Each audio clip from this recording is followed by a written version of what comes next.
Macronutrients এবং micronutrients অনেক সবগুলো সার পেঁপের গাছের গোড়ার চারদিকে একটু রিং করে এইভাবে রিং করে দেওয়া হচ্ছে। চারদিকে রিং করার জায়গা নেই, যেটুকু জায়গা ফাঁকা আছে ওখানে রিংয়ের মতো করে দেওয়া হচ্ছে।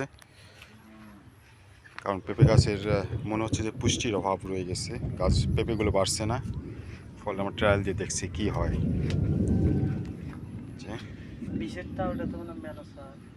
হ্যাঁ, ম্যাচ এবং ছত্রাকনাশক একটু দেওয়া আছে, যেহেতু প্রথমে আমরা ছত্রাকনাশক দেইনি, ওগুলো যোগ করেছি। অনুখাদ্য যেমন বোরন, জিঙ্ক, ম্যাগনেসিয়াম এবং কী বললাম, এইগুলো জীবসারও দেওয়া আছে, কিছুটা ম্যানসার অর্থাৎ ছত্রাকনাশক, আর পটাশ এবং ট্রিপল সুপার ফসফেট টিএসপি দেওয়া আছে। এগুলো সবগুলোতে দেওয়া হবে।